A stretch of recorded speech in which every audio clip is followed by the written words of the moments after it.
Oh, jadi lu orangnya yang nonton dong tapi nggak subscribe. Kasih tahu nggak, Pin? Kasih tahu, Ler. Kasih tahu tuh. Kenapa gua dah? Lu yang disuruh. Oke. Woi, subscribe nggak lu?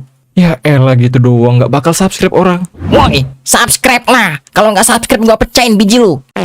Gua kira orang pinter kayak lu nggak bakal pernah males buat sekolah, Nyet. Ya elah, gua sama aja kayak yang lain, Pin. Kalau udah libur panjang tetap aja rasanya males. Saya pun juga kayak gitu, Nyet. Bahkan Albert Einstein juga sama. Sok tahu lu. Tapi emang bener sih. Kalau habis bulan puasa, habis lebaran, udah lama banget nunggu libur lagi. Oi, pada santai nih gua lihat-lihat. Lah, lu ngapain kesini lagi?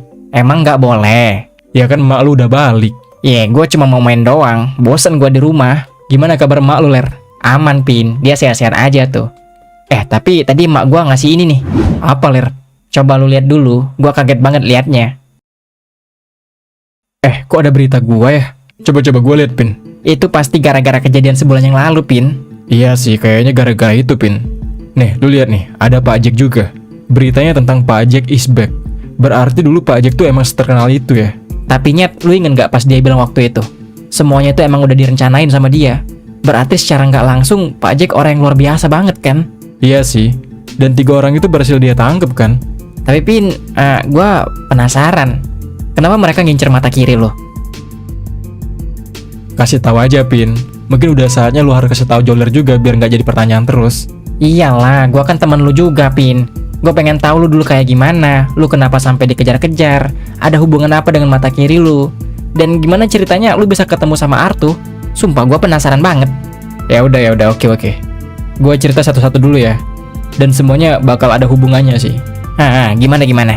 Dari cerita yang gue tahu, orang-orang keturunan mata hitam itu mempunyai kekuatan fisik yang berbeda dari orang-orang biasa. Dan pemerintah banyak menjadikan mereka sebagai agen-agen khusus untuk kasus-kasus penting. Tapi di sisi lain, orang-orang keturunan mata hitam ini mempunyai suatu pemikiran yang tidak disukai oleh pejabat negara, bos-bos besar yang ada hubungannya dengan dunia pemerintahan. Nah, orang-orang keturunan mata hitam ini sangat tidak menyukai hal-hal yang berhubungan dengan kepentingan dirinya sendiri. Dan kebanyakan dari mereka tahu sama busuknya dunia pemerintahan. Karena mereka sulit diatur dan sering menolak perintah-perintah dari atasan, bahkan sering melawan juga, karena bagi mereka itu tidak adil. Dan semenjak saat itu, keturunan mata hitam dianggap sebagai pemberontak. Semua keturunan mata hitam dianggap memiliki potensi untuk membahayakan pemerintah. Dan setelah itu, semua orang yang memiliki keturunan itu langsung diserang dan dihabisi. Tapi insiden itu membuat kondisi di pemerintahan semakin berbahaya. Karena orang-orang yang banyak mengetahui rahasia di sana, satu persatu mulai berkhianat dan bahkan membentuk organisasinya sendiri, atau biasa kita sebut dengan organisasi gelap. Oh gitu.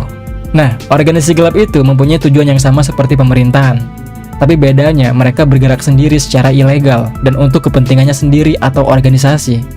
Tapi pemerintah melakukannya seolah-olah untuk kepentingan bersama, padahal nggak ada bedanya. Intinya gini, Ler.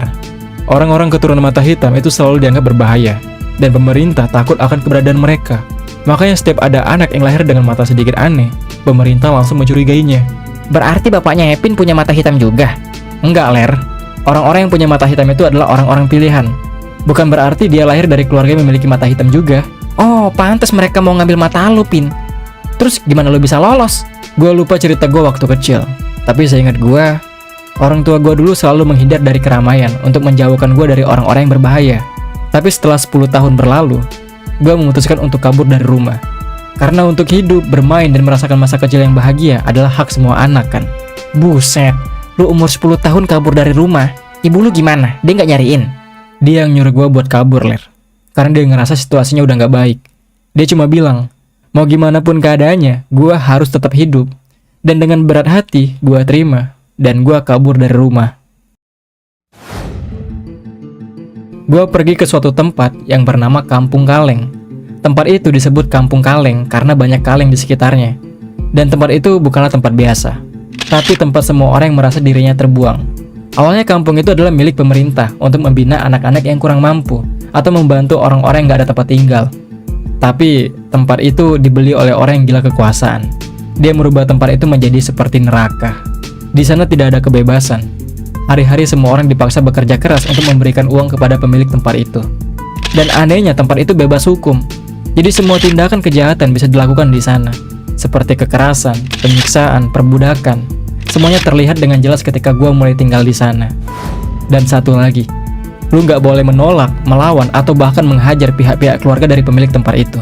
Kalau lu berani melakukannya, hari itu bakal jadi hari terakhir buat lu.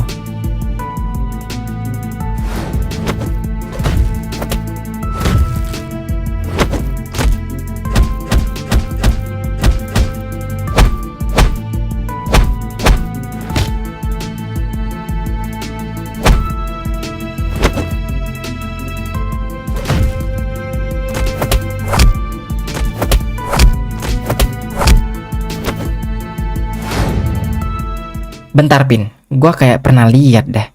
Oh, berarti kalau di One Piece dia tuh kayak Tenri Obito gitu. Hah, mirip-mirip kayak gitu. Kalau lu berani melawan mereka, lu bakal disiksa sampai habis-habisan. Ya gimana, Ler? Tempat itu kan udah dia beli. Jadi mereka bisa bertindak seenak mungkin ke orang-orang yang numpang tinggal di sana. Wah, anjir ngeselin banget ya. Dan lu tahu nggak, Ler? Apa yang bikin gua kesel sampai sekarang? Apa, Pin? Dia punya anak. Dan anaknya bener-bener kayak tai. Udah gua duga sih, Pin. Karena kan tepatnya itu punya bapaknya. Dan orang nggak bakal berani sama anak itu. Makanya dia bisa seenaknya aja. Terus, lu gimana, Pin? Sumpah gua penasaran banget gimana anak itu ketemu sama lu. Oke, gua ceritain.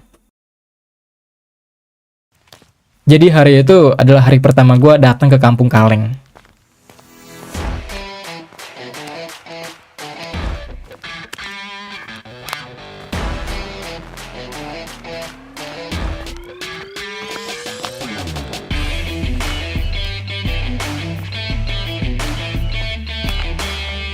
Itu siapa tuh? Itu anak baru ya?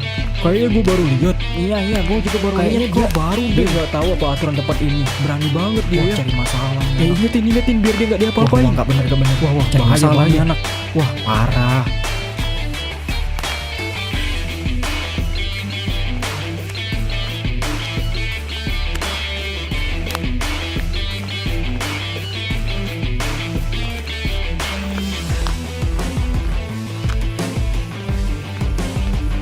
Siapa tuh? Kenapa dia jalan kayak nggak ada hormat-hormatnya sama gua, ha?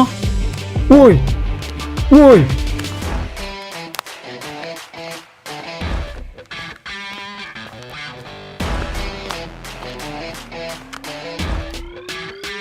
Kurang ajar. Berani-beraninya gua panggil-panggil nggak dijawab.